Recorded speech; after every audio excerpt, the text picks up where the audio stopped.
Boa noite, meus irmãos.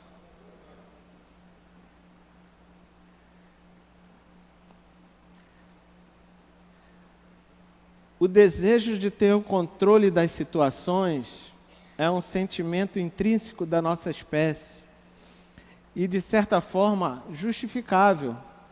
Imprevistos, fatores desconhecidos podem gerar alguma insegurança, medo, vulnerabilidade.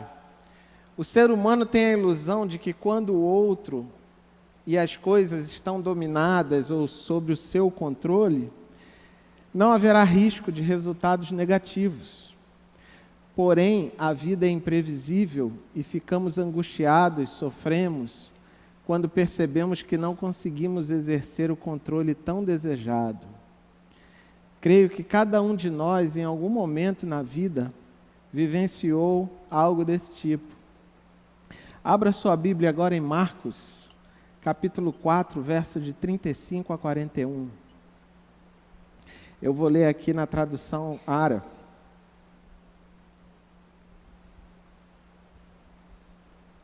Naquele dia, sendo já tarde, disse-lhe Jesus: passemos para a outra margem.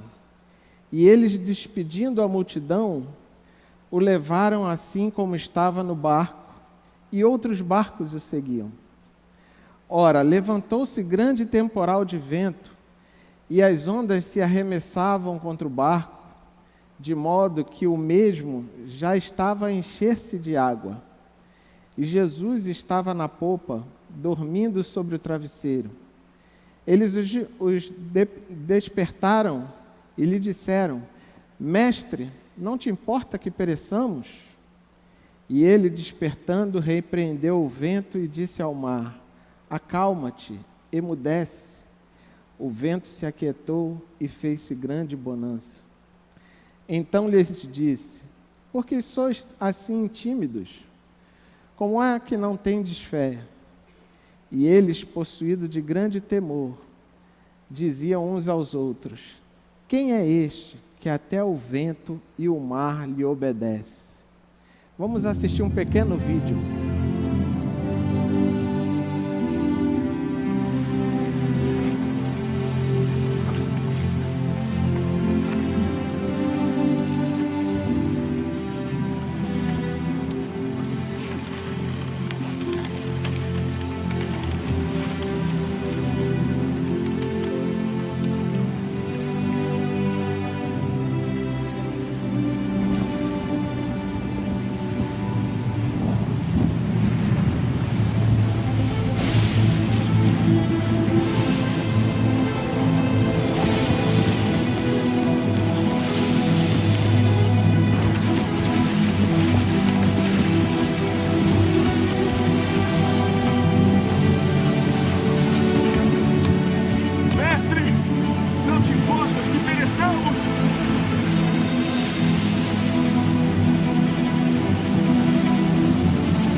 Por que sois tão tímidos? Por que não tendes fé?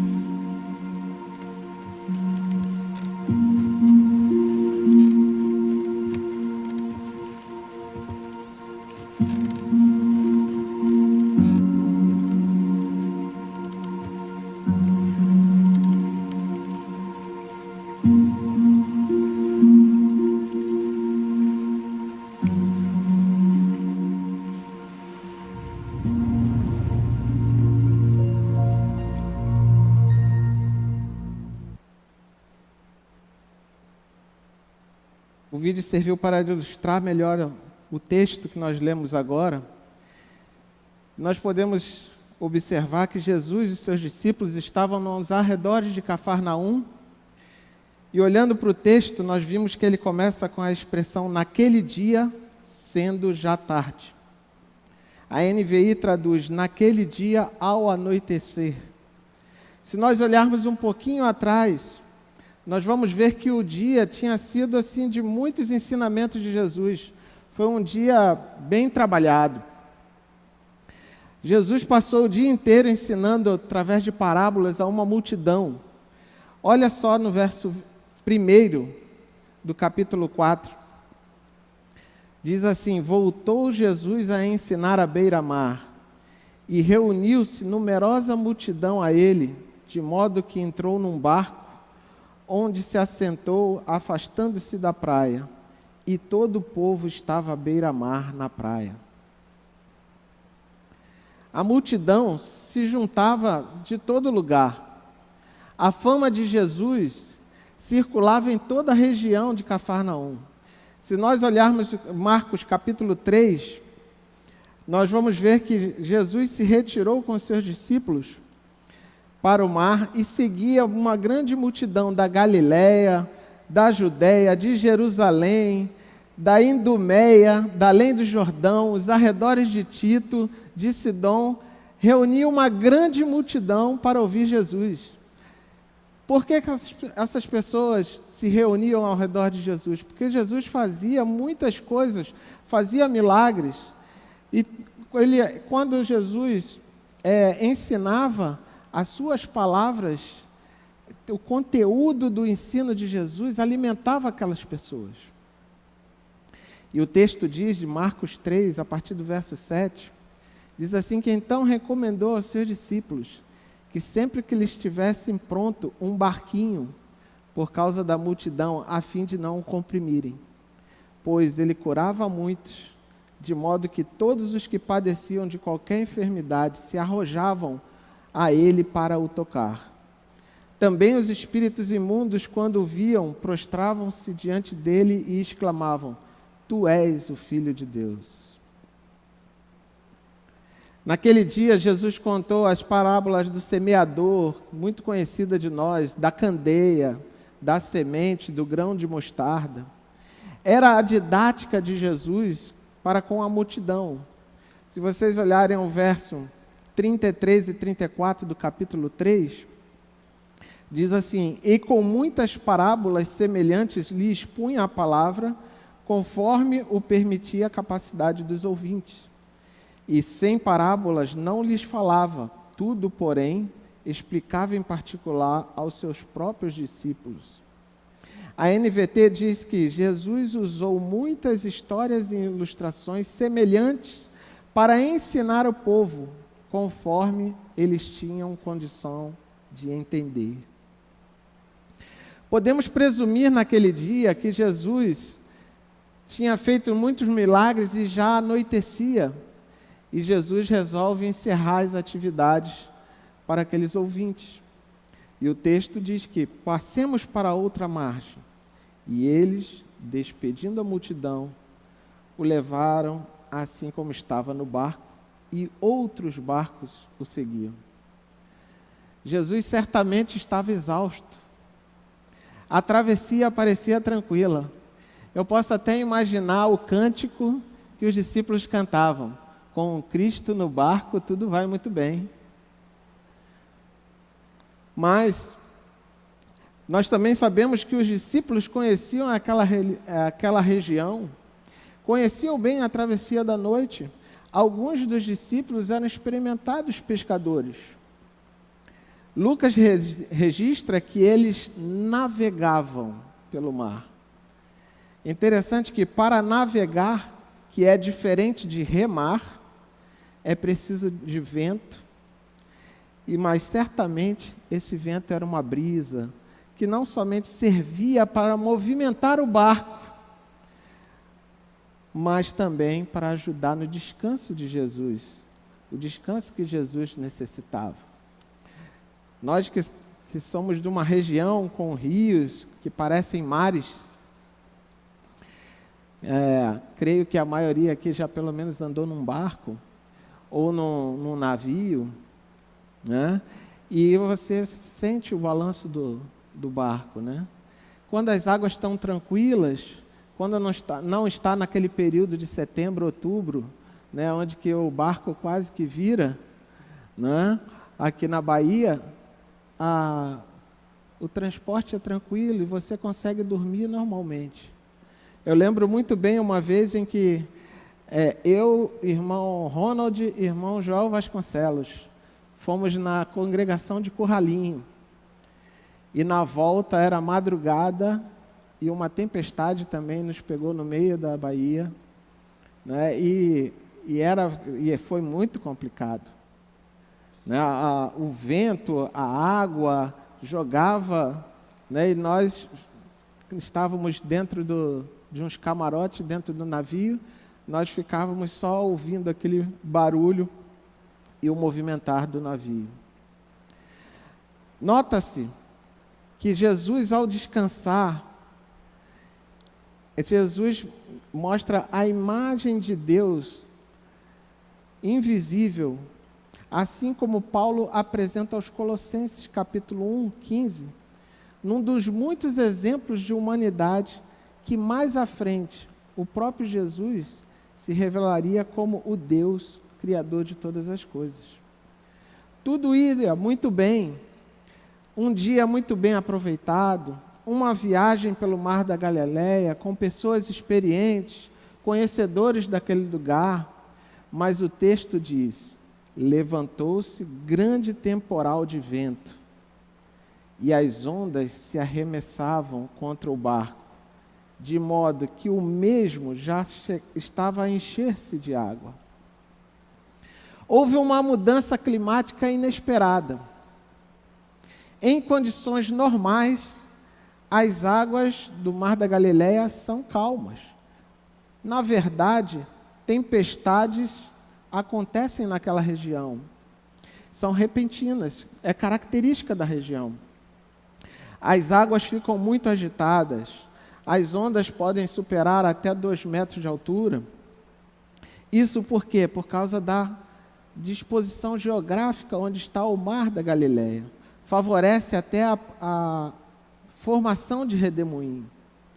O Mar da Galileia é como se fosse um grande lago cercado de montanhas, e esse lago está abaixo do nível do mar, cerca de 200 metros. Isso faz com que a temperatura da água seja morna. Em alguns períodos do ano, essa temperatura chega até 30 graus. A água morna e o vento frio que vem das montanhas em cima aumenta a chance de precipitação, aumenta a chance de tempestades repentinas. Tudo isso indica que era esse o cenário que estava acontecendo naquele momento. Uma tempestade repentina. Pegou de surpresa os nossos discípulos que estavam ali no barco com Jesus, ali descansando. O começo da noite já havia caído sobre eles. A violência da tempestade era tão grande, vocês puderam ver ali no vídeo, né? Que assustou os discípulos que estavam ali naquele barco. Certamente os outros barcos que o seguiam também tiveram a mesma dificuldade. Mesmo nos dias atuais, ali naquela região do Mar da Galileia, barcos motorizados não circulam quando há tempestade. Mas o texto diz que mesmo diante desta tormenta, Jesus estava dormindo. O texto diz assim: e Jesus estava na popa, dormindo sobre um travesseiro. Diante desse quadro desesperador, lembremos que os discípulos sabiam o que estava para acontecer. Eles resolvem acordar Jesus. E o texto diz que os discípulos chamaram: mestre, não te importa que pereçamos? Nós não sabemos exatamente o que se passava na cabeça dos discípulos, mas eles sabiam, com certeza, que não havia nenhuma solução humana Não havia nada que pudesse fazer, e a única chance era Jesus. De todos os milagres que eles já tinham visto, que eles presenciaram que Jesus tinha feito, de todo o livramento que Jesus tinha dado para as pessoas que estavam possuídas por algum demônio, eles viam em Jesus a única chance para livrá-los daquele perigo de morte. Jesus se levanta e o texto diz, e despertando, repreendeu o vento. Jesus só falou, acalma-te, emudece. E o texto diz que o vento se aquietou e fez uma grande bonança. O texto original, no grego, dá uma ideia de que o mar ficou calmo, como literalmente um lago. Não houve movimentos residuais das águas. Eles viram a violência do vento e da água se tornar instantaneamente em uma calmaria perfeita. Somente o Criador de todas as coisas teria poder sobre o vento e sobre o mar. Ao acalmar a tempestade, Jesus revela ser genuinamente Deus. Se por um lado a humanidade de Jesus foi revelada no fato dele estar cansado e dormindo no barco, desta vez é a divindade de Jesus que é revelada quando ele soberanamente acalma a tempestade. É interessante que Jesus cumpre as Escrituras conforme Salmos capítulo 107, verso 28 a 30. Coloque aí o seu dedo aonde está a sua Bíblia, vá lá em Salmos 107, versos de 28 a 30.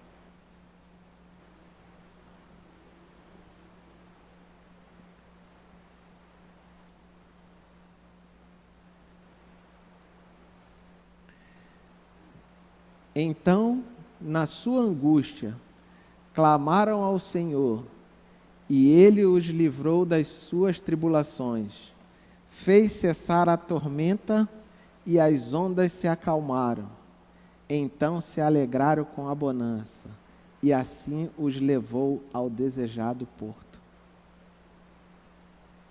O texto que nós lemos de Marcos ainda revela que Jesus, após acalmar a tempestade, ele se volta para os discípulos e diz, por que sois assim tímidos? Como é que não tendes fé? Algumas traduções dizem, por que estão com medo? Por que vocês são medrosos? Os discípulos deviam saber que, com Jesus no barco, eles estariam sempre seguros. Ele é o Senhor do universo, Ele controla todas as coisas de acordo com a sua vontade. Até mesmo as forças da natureza, que aos olhos humanos parecem indomáveis, são completamente subjugadas diante do poder de Jesus. Mas vamos perceber que a ficha cai quando no último versículo diz, eles, possuídos de grande temor, diziam uns aos outros, quem é este que até o vento e o mar lhe obedecem? O medo da tempestade agora se torna temor, porque eles percebem que Deus estava no barco. Diante de Deus, nós ficamos com temor. Diante do poder supremo, eles percebem que ali no barco não estava mais um homem, mas era o próprio Deus. Parece que até então eles conheciam Jesus somente no nível dos milagres, no nível das curas. Mas eles nesse momento têm um conhecimento ampliado de Jesus quando percebe que até o vento e o mar obedecem à sua palavra. Até hoje, meus irmãos, com toda a tecnologia que existe, com todo o conhecimento que o homem detém, não existe nada que possa controlar uma tempestade e suas consequências. Tragédias acontecem sem que o homem tenha qualquer poder de bloqueá-las. Recentemente, nós estamos vendo pela televisão notícias de tragédias por causa de tempestades.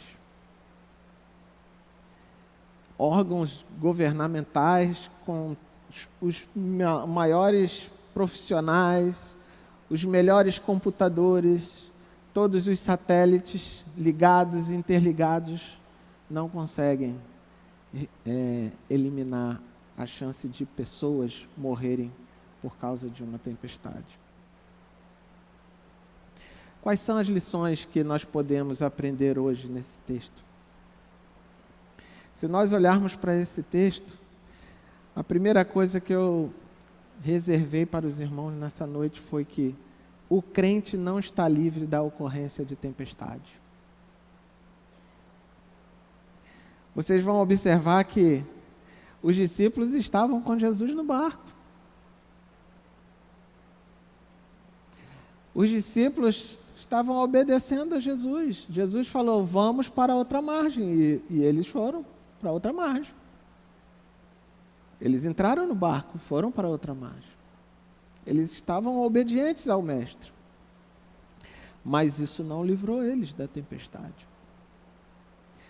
Jesus disse que, em João capítulo 16, verso 33, que no mundo nós passaríamos por aflições.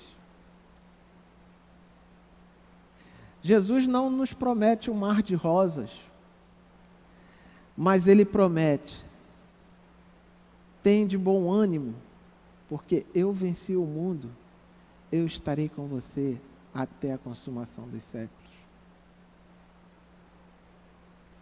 As tormentas da vida são inevitáveis, são imprevisíveis. Num dia você está bem, no outro dia você está doente. Num dia você está empregado, no outro dia você está desempregado. Num dia você está com toda a sua família, no outro dia você está em luto, porque um dos familiares morreu. Hoje nós tivemos aqui o culto, né? O pastor André falou do culto da irmã Elizabeth. A família, pela manhã, recebeu a notícia de que ela havia partido para o Senhor. Um acidente. São coisas que podem acontecer na nossa vida e são inevitáveis. Mas tudo isso, o nosso Deus, Ele aproveita. E isso serve para nos moldar. Para nós conhecermos mais a Jesus. Para nós sermos mais parecidos com Ele. Para que Ele seja glorificado. Importa que nós soframos, muitas das vezes, porque nós precisamos ter marcas para que nós nos lembremos do nosso Senhor. Às vezes nós podemos pensar da mesma forma que os discípulos e orar, falar com o Senhor e dizer, Senhor, não importa que eu estou morrendo aqui, você não está vendo? Às vezes nós pensamos como Marta, quando Lázaro morreu, Senhor, se o Senhor estivesse aqui, meu irmão não teria morrido, por que o Senhor demorou tanto? Mas todas as coisas são para o nosso bem, porque a vontade do Senhor, ela é boa, perfeita e agradável. Nós podemos até não entender naquele momento, mas lá na frente nós vamos perceber. Em segundo lugar, meus irmãos, nós podemos aprender com esse texto que nós erramos quando acreditamos que temos o controle quando tudo está bem.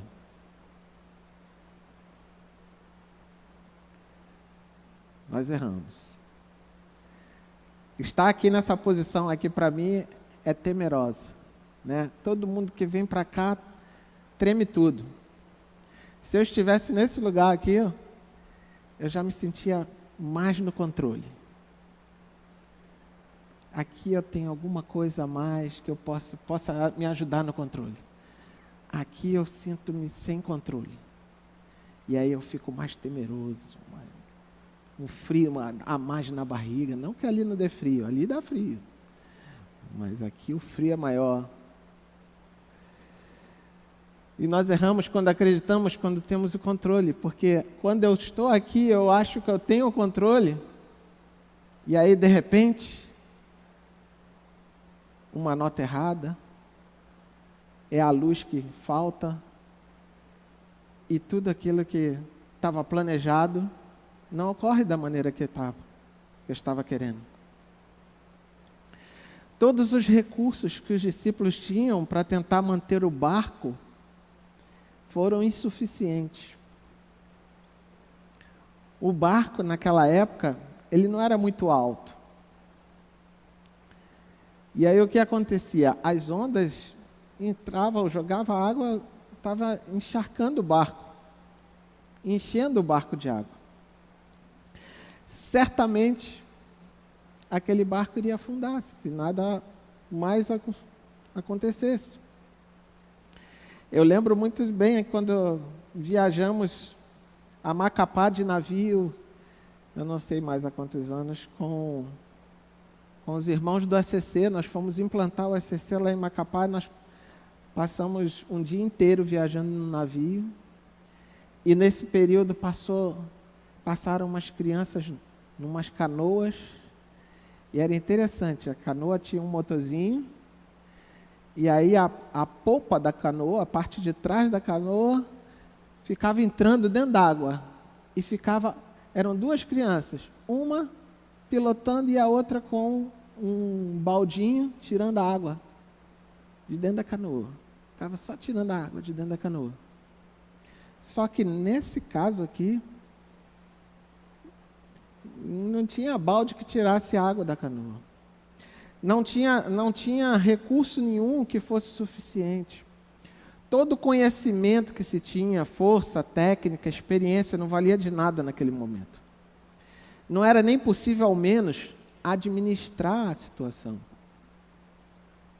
Quantas vezes nós passamos por essa situação de achar que nós temos o controle, mas, na verdade, nós estamos sendo levados pela situação.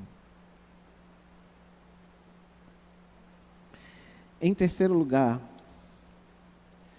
nós devemos depositar a nossa confiança, a nossa fé, somente em quem tem o controle. Meus irmãos, o destino do crente é a outra margem do mar, não é o fundo do mar. Quando nós temos Cristo no barco, o nosso destino é a outra margem.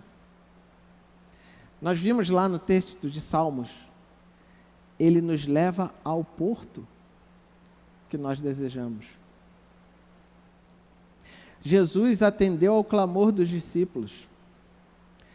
O fato de nós passarmos por tribulações, por tempestades na vida, não quer dizer que nós não podemos acionar o Mestre.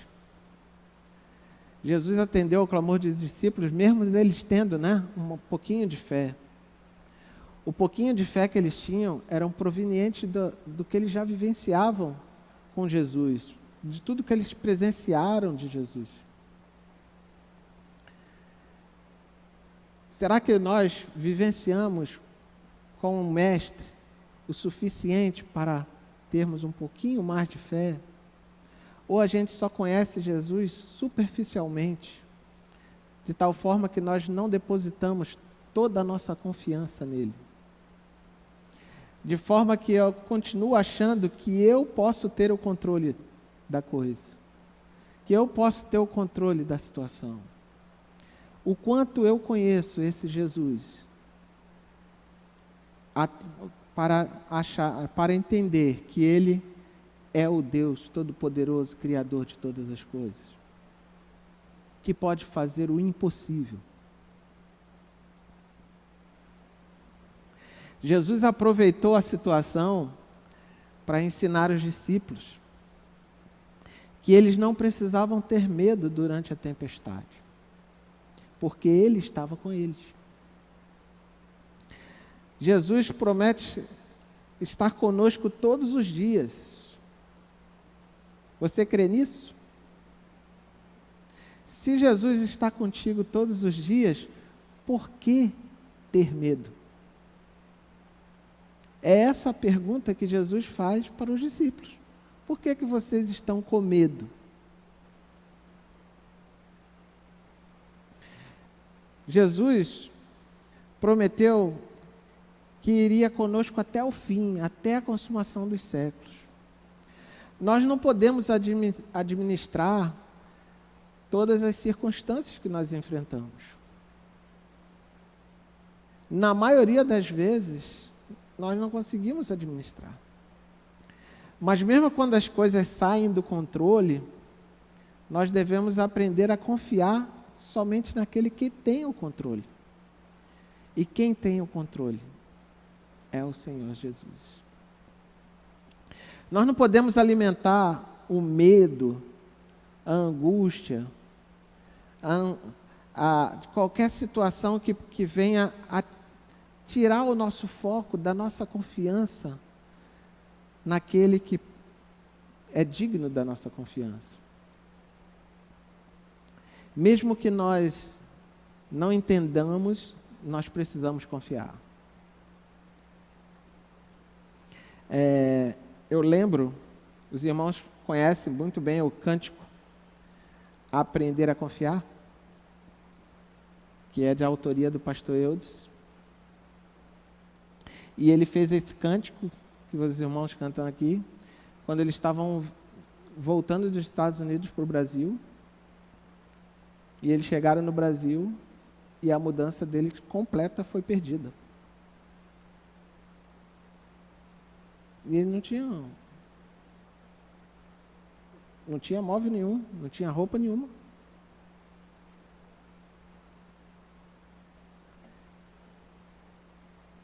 E aí, teve que aprender a confiar. Foi aí que saiu a música. Aprender a confiar, que os irmãos cantam.